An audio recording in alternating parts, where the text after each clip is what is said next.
Richard Hale slammed his hand on the desk so hard that papers scattered across the mahogany surface like frightened birds. The sound echoed through his corner office, making me jump even though I'd been expecting this explosion for the past hour. "You embarrassed me tonight, Allison. You made me look like a complete fool." His face was red, veins bulging on his forehead as he pointed an accusing finger at me. I clutched the Industry Innovator Award tighter against my chest, the cold metal still warm from the stage lights. The crystal base caught the fluorescent office lighting, throwing rainbow patterns on the wall behind him. My hands were shaking, but I tried to keep my voice steady. "Are you firing me? Or winning?" I whispered, hardly believing the words coming out of my mouth. "You're not a team player. Pack your things," he spat, turning his back to me like I was already gone. The silence stretched between us like a tight rope. I could hear the hum of the air conditioning, the distant sound of traffic 18 floors below. My heart pounded so loud I was sure he could hear it. "You'll regret this." My voice shook as the words left my lips. Richard personally escorted me through the open office, his hand hovering near my elbow like I might steal something on my way out. The fluorescent light seemed brighter now, casting harsh shadows on the faces of my coworkers who pretended to be busy with their computers. "We need people who know their place," he said loudly, making sure everyone in the bullpen could hear him. His voice carried that fake, cheerful tone he used when he wanted to sound reasonable while being cruel. I felt every pair of eyes on me as we walked the longest walk of my life. Janet from accounting looked up from her files and mouthed, "I'm sorry," when Richard wasn't looking. Tom from creative services kept his head down, but I saw his shoulders tense. These people had been my friends, my teammates for 3 years. The security box felt heavy in my arms. My personal coffee mug, a small cactus plant, and a framed photo of my parents at my college graduation. Such tiny things to represent years of my life. The elevator doors slid open with a soft ding. As they began to close, I caught one last glimpse of Richard's smug grin, his arms crossed in satisfaction. The metal doors sealed shut like a coffin lid, and I was alone with my reflection and my shame. The parking garage was dark and cold. I sat in my car for 20 minutes, staring at the award in my passenger seat. The Industry Innovator Award. The same award Richard had been chasing for 5 years, the one he'd talked about in every team meeting, the one that represented everything he thought he deserved. My name was engraved on it. Allison Pierce, Innovation in Digital Marketing Strategy. I took a deep breath and looked straight ahead, my voice echoing in the empty car. "My name is Allison Pierce, and 3 hours ago I was fired for winning the award my boss has chased for years.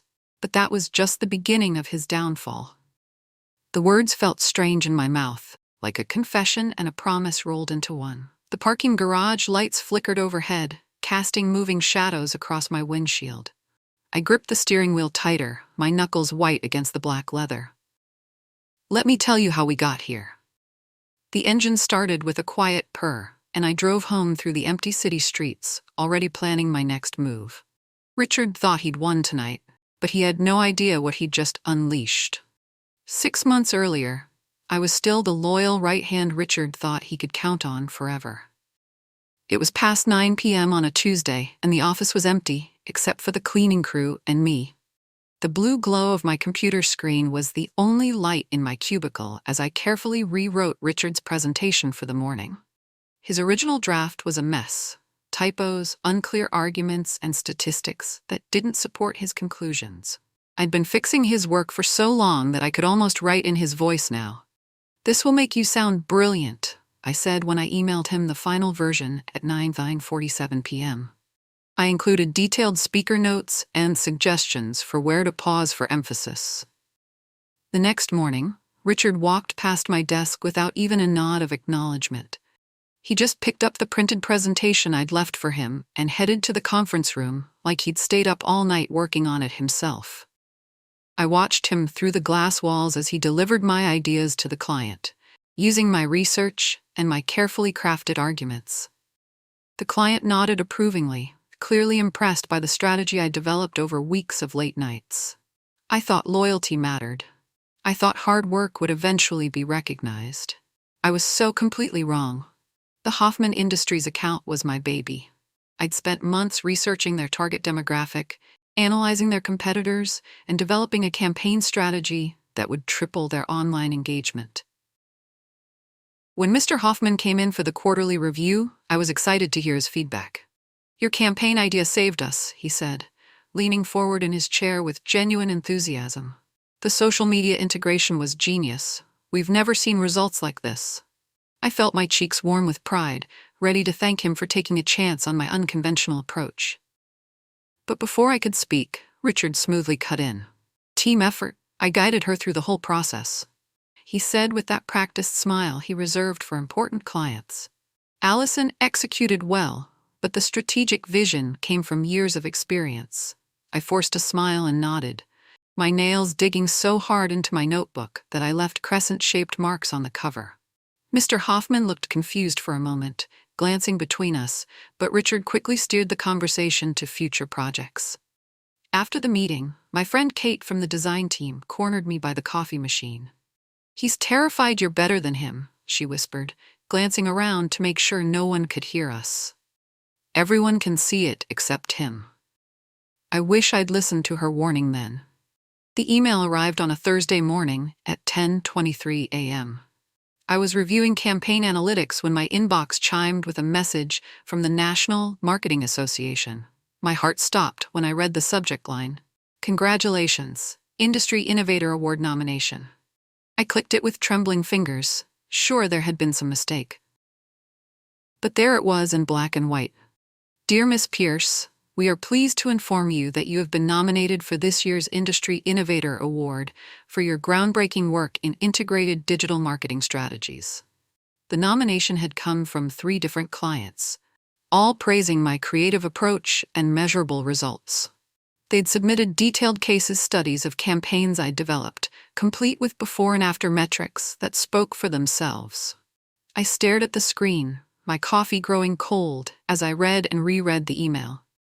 This was the award Richard talked about constantly, the one he'd been trying to win since before I even started working here.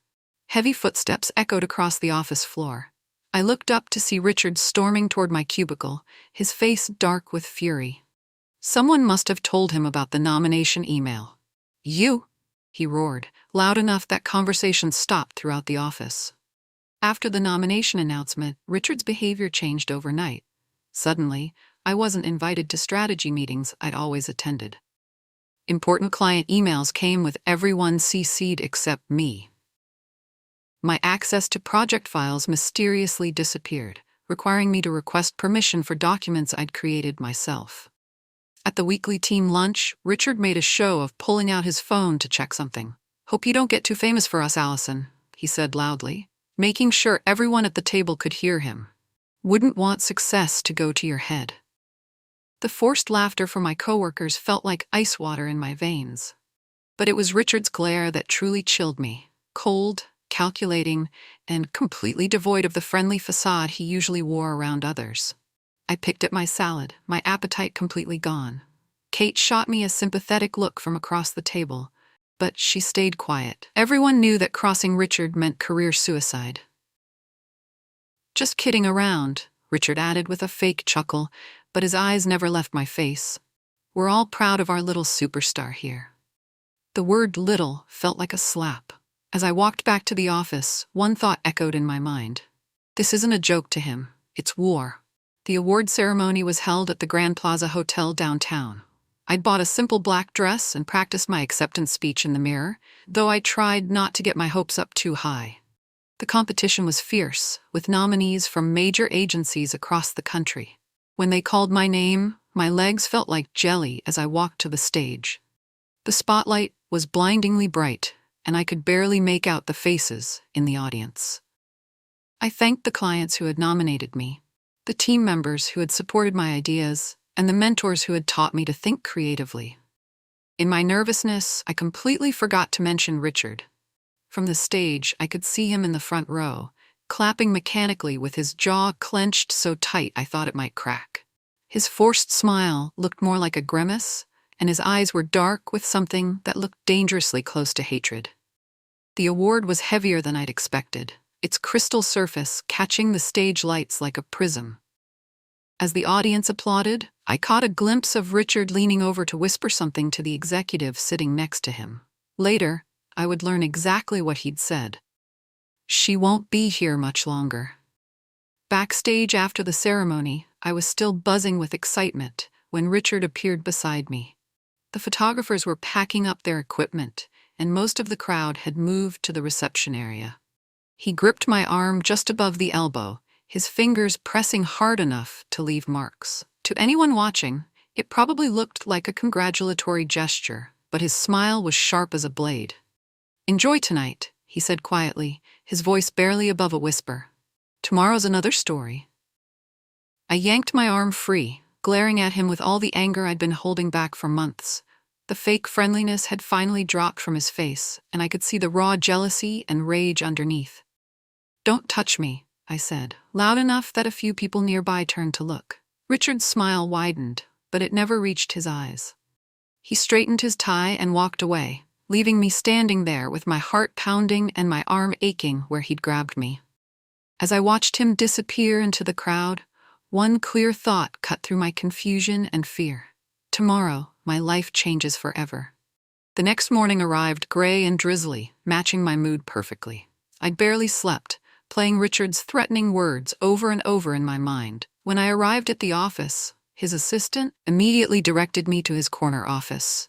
Two senior executives sat in the leather chairs facing Richard's desk, Victoria Cross from HR and James Palmer from operations. They looked uncomfortable, avoiding eye contact as I entered. "You're damaging team morale with your ego," Richard said without any preamble, not even asking me to sit down. "Your little publicity stunt last night was the final straw."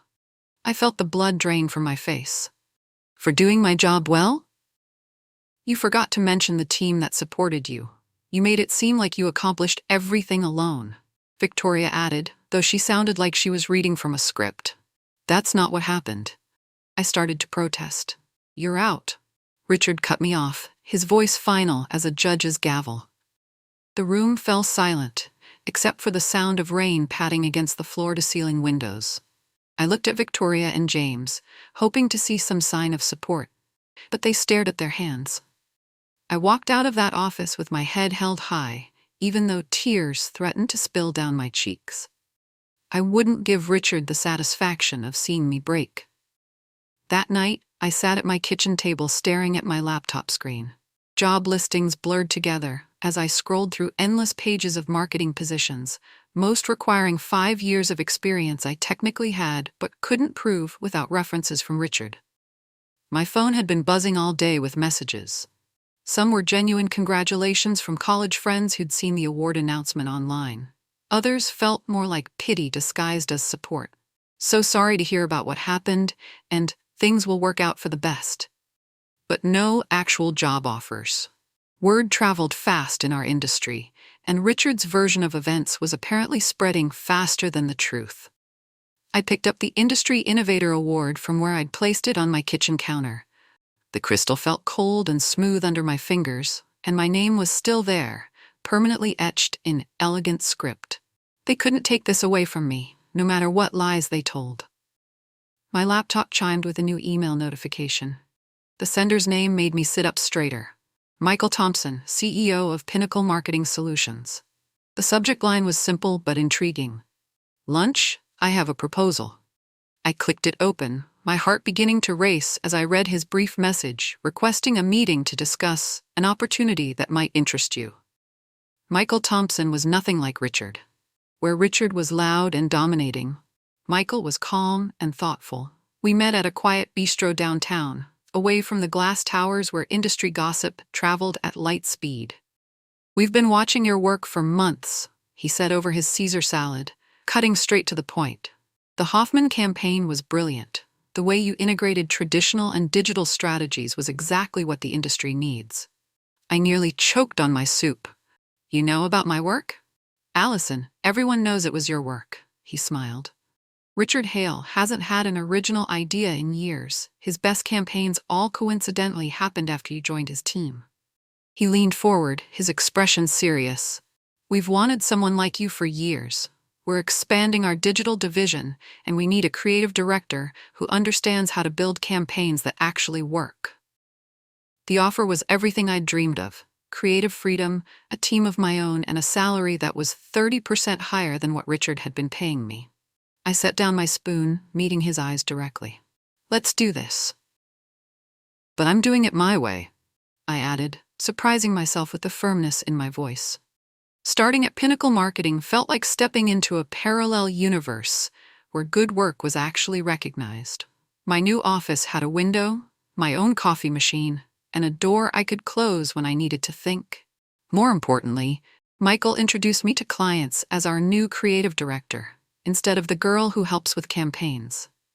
I kept a deliberately low profile those first few weeks, meeting with existing clients and listening to their frustrations with previous agencies. I didn't pitch anything. I just listened, took notes, and asked questions that showed I understood their businesses.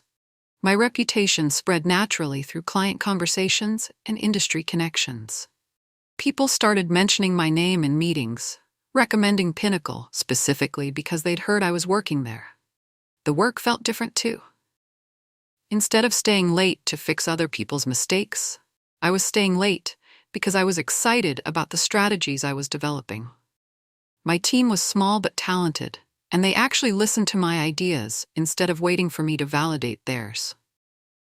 3 weeks after I started, I was reviewing campaign proposals when my assistant knocked on my door.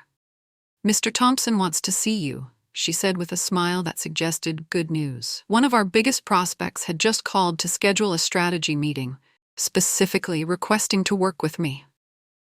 The client was Morrison Entertainment, a mid-sized film distribution company that had been shopping for a new marketing agency for months. They'd worked with Richard's company for 2 years before becoming frustrated with lackluster results and poor communication. "We want something fresh," their marketing director explained during our first meeting. "The same old approaches aren't working anymore. We need someone who understands how audiences actually discover content now." I presented an integrated strategy that combined targeted social media campaigns with influencer partnerships and data-driven content creation. Instead of the broad, generic advertising they'd been getting, I proposed micro-targeted campaigns that would reach specific audience segments with personalized messaging. 2 weeks later, they officially moved their account to Pinnacle Marketing Solutions. The contract was worth $200,000 annually, not huge by industry standards, but significant enough to make waves. That evening, my small team gathered in the conference room to toast our first major win. Michael brought champagne and actually thanked each of us by name for our contributions. Meanwhile, according to Kate, who still worked at Richard's company, he'd thrown an absolute fit when he learned about Morrison's decision. Apparently, he'd stormed into a board meeting and slammed his laptop shut so hard the screen cracked. One board member had reportedly whispered, "She's taking your clients." Within 6 weeks of the Morrison win, industry publications started taking notice. Marketing Weekly ran a feature on fresh voices in creative strategy that prominently featured my approach to audience segmentation. Ad Age quoted me in an article about the future of integrated campaigns. LinkedIn posts about my work started appearing regularly, shared by clients and colleagues who appreciated seeing campaigns that actually moved metrics instead of just looking pretty. My follower count tripled as other marketing professionals began connecting with me. Richard's name was notably absent from these conversations. While the industry was talking about innovation and creative problem-solving, his company's work seemed increasingly outdated and predictable. I started getting invited to speak at industry lunch and learns and small conference panels. Nothing major yet, but enough to establish my voice in professional conversations that mattered. One morning, I was reviewing coverage of a campaign case study when my phone buzzed with a text from Kate. Richard just read the Marketing Weekly article. He threw his coffee mug at the wall and shouted, "Who the hell is feeding this hype? Thought you should know." I couldn't help but smile. The hype was feeding itself because the work was actually good. Richard's paranoia was apparently reaching new heights. According to my former colleagues, who reached out through private messages and encrypted emails, He'd started micromanaging every project, demanding to review and approve even minor email communications with clients. The toxic atmosphere was driving away his best people. Sandra from the strategy team had quit without notice, citing irreconcilable differences with management philosophy in her LinkedIn announcement. 2 junior account managers had transferred to other departments within the same company just to get away from Richard's increasingly erratic behavior. Tom from Creative Services sent me a carefully worded message. The environment has become challenging. People are walking on eggshells. Any advice for those of us still figuring out our next moves? I replied encouragingly but carefully, knowing that anything I said could potentially be traced back to Richard's ears. The last thing I wanted was to make life harder for people who were already struggling. A week later, Kate forwarded me an internal email announcing that the board had scheduled a quarterly performance review for Richard, unusual timing that suggested they were responding to complaints or concerns. The subject line of her forwarded message was just 3 words: "Chickens coming home." The board review was apparently brutal. According to industry whispers and carefully sourced information from former colleagues, the senior executives had asked Richard pointed questions about client retention, team morale, and recent campaign performance. "Why are clients leaving for Allison Pierce?" one board member had reportedly asked bluntly, naming me directly in a way that must have made Richard's blood pressure spike. Richard's answer was predictably deflecting. "Market trends. Clients always chase the shiny new thing. They'll be back when the novelty wears off." But the board wasn't buying it. They'd done their homework and could see the clear pattern of client dissatisfaction that had preceded each account loss. They'd also noticed that the creative quality of campaigns had declined significantly since my departure. 3 days after the review, I received an unexpected email from Patricia Wells, one of the board members at Richard's company. The message was brief and professional. "Would you be available for a confidential lunch meeting? I have some questions about industry trends I'd like to discuss." I agreed to meet her, curious about what she really wanted to discuss. When we sat down at an upscale restaurant across town, her first words were not about industry trends. "He's unraveling," she said quietly, not needing to specify who she meant. The audit began 3 weeks later, triggered by a formal complaint from Hoffman Industries about billing irregularities and campaign results that didn't match the promised outcomes. What started as a routine review of one account quickly expanded as auditors discovered a pattern of problems. Old shortcuts Richard had used to cover up mistakes started surfacing like buried secrets after a flood. Campaigns that had been reported as successful were revealed to have failed basic performance metrics. Client billing included charges for work that had never been completed. Timesheets showed employees working on projects that didn't exist. Most damaging of all, the audit revealed that several of the campaigns Richard had claimed credit for, including award submissions and new business presentations, had been developed primarily by team members who were no longer with the company. My name appeared frequently in the original project files and email chains, showing clearly who had done the actual strategic thinking and creative development. The auditors were thorough, tracking down the digital paper trail that proved where the ideas had really come from. Richard tried to maintain control by blaming departing employees for sabotage and claiming that disgruntled former workers were spreading lies to damage the company's reputation. But according to Kate, who was now actively job hunting herself, he'd started muttering to his assistant, "Find out who's behind this." The Industry Leadership Summit invitation arrived on a Tuesday morning in March. They wanted me to speak on a panel about innovative approaches to client partnership, alongside executives from major agencies across the country. I accepted immediately, recognizing the opportunity to establish my voice in larger industry conversations. The panel would be moderated by the editor of Marketing Excellence magazine and would be attended by hundreds of agency leaders, potential clients, and industry influencers. My preparation was meticulous. I developed talking points around authentic client relationships, the importance of listening before proposing solutions, and why successful campaigns require genuine collaboration rather than top-down dictation. During the panel, when asked about leadership philosophy, I spoke from the heart. The best leaders don't fear talent. They hire it, support it, and give it room to grow. When you're threatened by your team's success, you've already failed as a leader. The quote resonated immediately. Audience members were tweeting it in real time, and by that afternoon, it had been shared hundreds of times across LinkedIn, Twitter, and industry forums. 2 days later, I discovered that Patricia Wells from Richard's board had not only attended the summit, but had reposted my quote with the comment, "Wish everyone in leadership thought like this." The message was subtle but unmistakable. My phone rang at 7:30 p.m. on a Thursday evening. Richard's name appeared on the caller ID, the first time he'd contacted me directly since the night he fired me. I almost didn't answer, but curiosity won. "Allison," his voice sounded strained, almost cracking. "We need to talk. We can work together again. Name your price." The desperation in his tone was so different from the arrogant man who'd fired me that I almost felt sorry for him.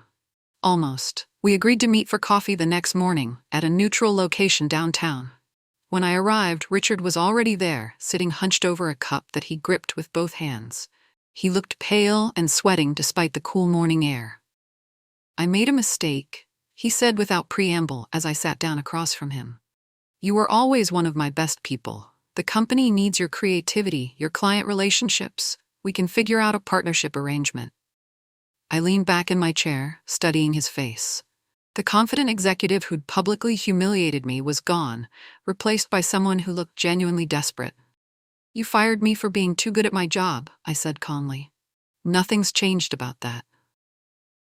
Richard slammed his coffee cup down so hard it cracked, brown liquid spilling across the small table. "This isn't over," he muttered, but we both knew it was. The audit results leaked on a Monday morning in April, just as I was arriving at my office with fresh coffee and plans to review campaign analytics. My assistant handed me a printed news article with wide eyes. "Richard Hale steps down after client exodus and internal investigation." The article was thorough and damaging.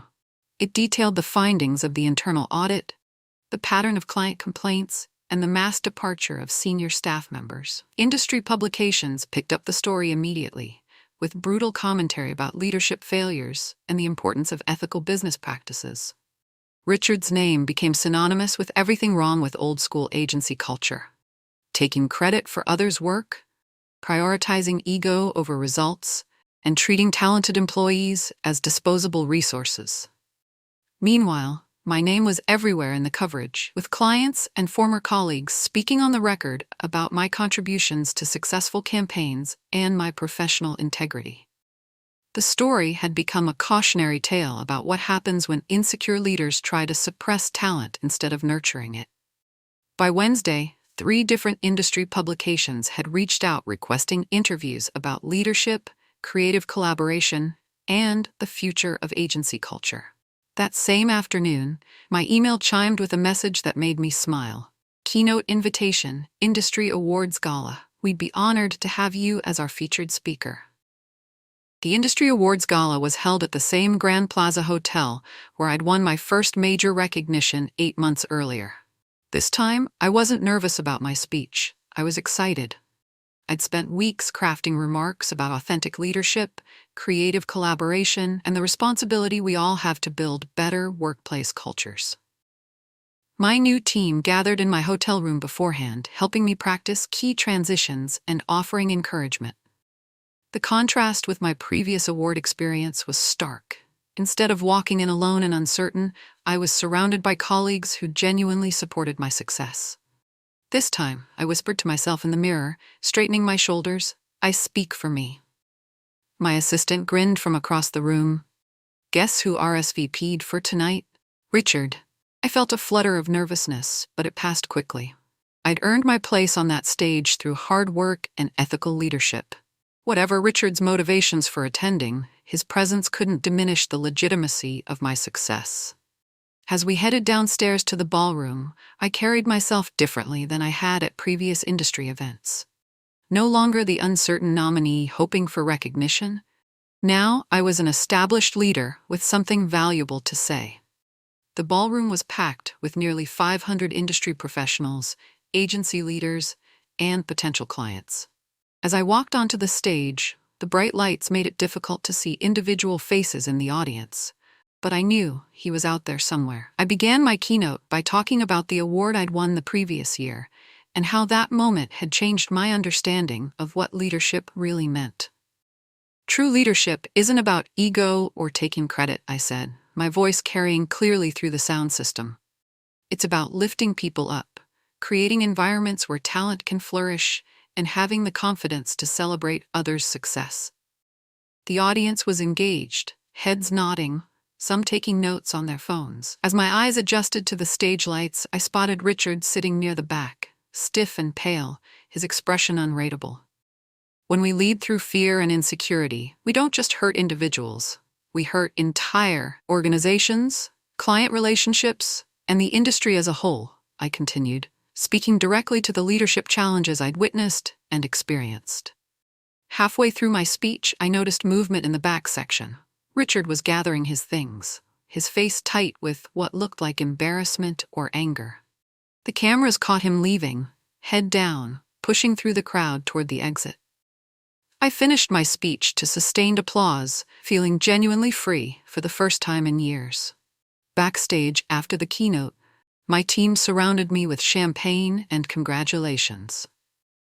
The response had been overwhelmingly positive, with audience members approaching throughout the evening to share their own experiences with toxic leadership and to thank me for speaking honestly about building better workplace cultures.